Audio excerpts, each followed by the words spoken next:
तो इस वीडियो में हम बात करेंगे आरपीएससी के द्वारा आयोजित होने वाली असिस्टेंट प्रोफेसर केमिस्ट्री के सिलेबस के बारे में कि जो हमें केमिस्ट्री का सिलेबस दिया गया है उस सिलेबस के अकॉर्डिंग हमें कौन कौन सी बुक या रेफरेंस बुक जो है वो हमें पढ़नी है। तो जो इनऑर्गेनिक केमिस्ट्री का जो पार्ट है उसके लिए मेनली हमें एक तो पढ़नी है जेडीली की बुक, दूसरी बुक हमें पढ़नी है जेम्स ई हुई की, और ये दोनों ही बुक जो है वो आपकी जो नेट एग्ज़ाम होती है उसके लिए रेफरेंस बुक मानी जाती है। ठीक है, अब बात करते हैं फिजिकल केमिस्ट्री की। तो फिजिकल केमिस्ट्री में जो हमें बुक पढ़नी है वो है पूरी शर्मा पठानिया। ठीक है, ये रेफरेंस बुक है नेट के लिए भी और इसको हमें ढंग से पढ़ना है। इसको यदि आपने पढ़ लिया तो जो आपका फिजिकल केमिस्ट्री का पार्ट है वो अच्छे से हो जाएगा। ठीक है, इसके अलावा आपको कोई भी बुक पढ़ने की आवश्यकता नहीं है। ऑर्गेनिक केमिस्ट्री में जो है जो पार्ट हमें दे रखा है सिलेबस में उसके लिए हमें 3 से 4 बुक पढ़नी पड़ेगी। ठीक है, तो सबसे पहले हम बात करते हैं फर्स्ट यूनिट की केमिकल पीरियोडिसिटी की। तो इसके लिए हमें केवल और केवल जेडीली वाली बुक को ही पढ़ना है। ठीक है, अब बात करते हैं सेकेंड यूनिट केमिकल बॉन्डिंग की।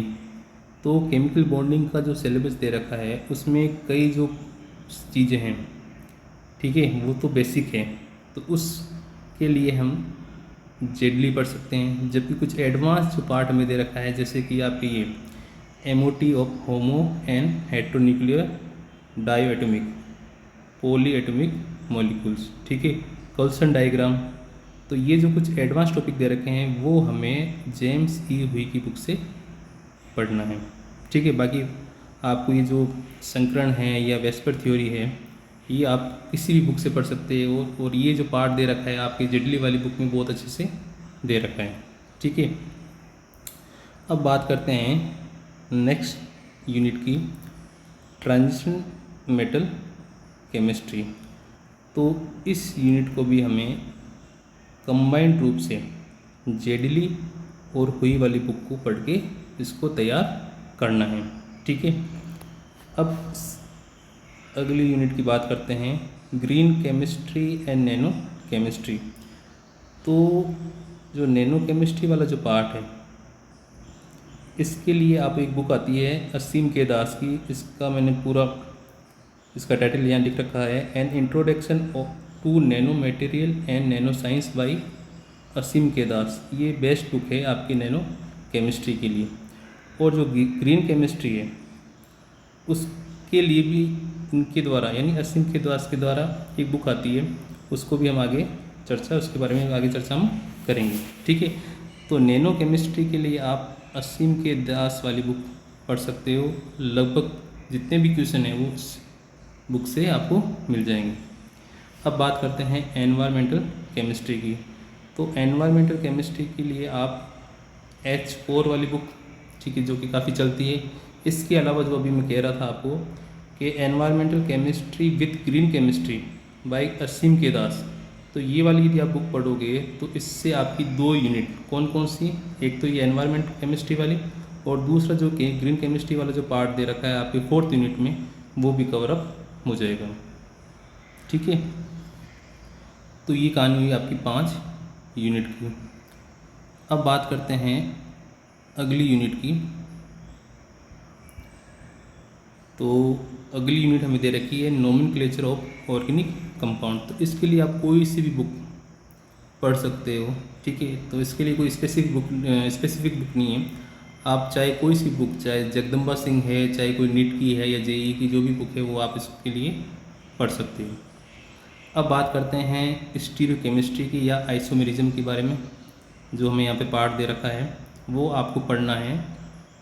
जो मैंने पढ़ी थी वो है आपकी PS कल्सी। ये बेस्ट बुक है स्टीरियोकेमिस्ट्री के लिए।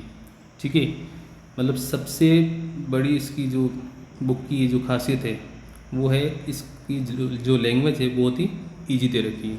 लगभग सारे के सारे टॉपिक आपको इसमें से मिल जाएंगे। ठीक है, फिर अगली यूनिट की बात करते हैं basic principle of organic chemistry and reaction mechanism.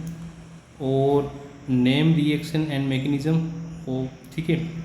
तो ये जो दोनों यूनिट है, यूनिट नंबर 8 और 9, तो इन दोनों के लिए हमें कंबाइनली 3 बुक्स पढ़नी है। बेसिक ऑर्गेनिक केमिस्ट्री के लिए हमें पढ़नी है reaction, rearrangement and reagent by S N Sanyal, best book है आपकी बेसिक ऑर्गेनिक केमिस्ट्री के लिए। इसमें आपकी जो इंटरमीडिएट है, ठीक है, इसके अलावा नेम रिएक्शन है, मैकेनिज्म है, बहुत ही अच्छे से दे रखा है सिंपल वे में। उसके बाद में हमें बेसिक प्लस एडवांस, जो कि पॉपुलर बुक है आपकी, आपने सुन रखा होगा, पढ़ी भी होगी, क्लेडन, ठीक है। तो ये जो आपके एस एन सान्याल है वो तो बेसिक ऑर्गेनिक केमिस्ट्री के लिए, क्लेडन जो है वो बेसिक प्लस आपकी एडवांस हो गई, और इसके अलावा modern method of organic synthesis by Carruthers, इसको आपको पढ़ना है। तो ये आपकी यूनिट 8 और 9 जो है इससे आपकी कवरअप हो जाएगी, ठीक है। अब बात करते हैं अगली यूनिट की, जो हमें दे रखा है aromatic, heteroaromatic, annulenes and heteroannulenes. तो इसमें जो ये आपका एरोमेटिसिटी वाला और एंटी एरोमेटिसिटी वाला जो पार्ट है, इसके लिए आप कोई सी बुक पढ़ सकते हो, ठीक है, जो कौन सा कंपाउंड एरोमेटिक है, कौन सा एंटी एरोमेटिक है। और यदि आपको स्पेसिफिक बुक पढ़नी है तो आप जेरी मार्स वाली बुक पढ़ सकते हो, ठीक है। इसमें लगभग सारे एग्जाम्पल आपको मिल जाएंगे। उसके बाद में आपका ये जो पार्ट दे रखा है synthesis reaction of anthracene फेनेथ्रिन biphenyl, ठीक है। इसके अलावा furan, thiophene, pyrrole, pyridine, quinoline और आइसोक्यूनोलिन और इंडोल, इसके लिए एक बेस्ट बुक है। इसके अलावा आपको कोई सी बुक नहीं पढ़नी है, वो है आपकी organic chemistry by Morrison and Boyd. तो इसमें ये वाली आपको यूनिट मिल जाएगी, ठीक है, बहुत ही अच्छे तरीके से इसमें दे रखे हैं। बाकी आप ढूंढोगे ना तो खूब सारी बुक आपको मिलेगी, बड़ी बड़ी मोटी मोटी बुक मिलेगी, लेकिन वो आपको याद नहीं रहेगी। तो सबसे बढ़िया जो बुक है, और इसमें से लगभग सारे क्वेश्चन आपको मिल जाते हैं, ठीक है। नेट वाले एग्जाम में भी आपको इस बुक से जो इसमें यूनिट दे रखी है हेट्रोसाइक्लिक कंपाउंड वाली, वो आप अच्छे से इसको पढ़ सकते हो। फिर अगला जो पार्ट दे रखा है इसमें यूवी, आईआर, एनएमआर और mass spectroscopy of organic compound. तो इस यूनिट के लिए यानी ऑर्गेनिक स्पेक्ट्रोस्कोपी के लिए आप पीएस कलसी या फिर आप स्पेक्ट्रोस्कोपी बाई वाई.आर. शर्मा वाली बुक पढ़ सकते हो, ठीक है। और इन दोनों में से भी मैं यदि प्रेफर करूँगा वो है पीएस कलसी वाली बुक, ठीक है। यानी जो बेसिक एरोमेटिसिटी और एंटी एरोमेटिसिटी वाला कंसेप्ट आप किसी भी बुक से पढ़ सकते हो। और ज़्यादा आपको यदि एग्जांपल चाहिए तो मैंने आपको बता दिया जेरी मार्स वाली बुक है। इसके अलावा जो हेट्रोसाइक्लिक वाला जो पार्ट दे रखा है वो आपको मॉरिसन बॉयड वाले में से तैयार करना है, ठीक है। और ऑर्गेनिक स्पेक्ट्रोस्कोपी के लिए आपको पीएस कलसी और वाई.आर. शर्मा से जो भी आपको लैंग्वेज अच्छी लगती है वो आप प्रिफेयर कर सकते हो। फिर बात करते हैं अगली यूनिट की, केमिकल काइनेटिक्स, ठीक है। तो केमिकल काइनेटिक्स जो है उसमें मैंने आपको पहले ही बोल दिया है कि जो फिजिकल केमिस्ट्री वाला जो पार्ट है वो आपको पीएसपी यानी पूरी शर्मा पठानिया वाली बुक से तैयार करना है, ठीक है। इसके अलावा यदि आप कोई जो लोकल ऑथर है यानी पी भागचंदानी वाली बुक, उसमें से क्वेश्चन और भी देख सकते हो। फिर इसमें सेकंड यूनिट दे रखी है acid base and non aqueous solvent. तो इसके लिए आपको ये जो चैप्टर है वो दोनों बुक यानी एक तो आपको दे रखी है जेम्स यू हुई वाली, इसके अलावा एक इनऑर्गेनिक केमिस्ट्री बाय कैथरीन ई हाउसक्रॉफ्ट, ये बुक आती है इस दोनों बुक के अंदर, ठीक है। एसिड बेस और नॉन एक्वस सॉल्वेंट वाला पार्ट बहुत अच्छे तरीके से दे रखा है।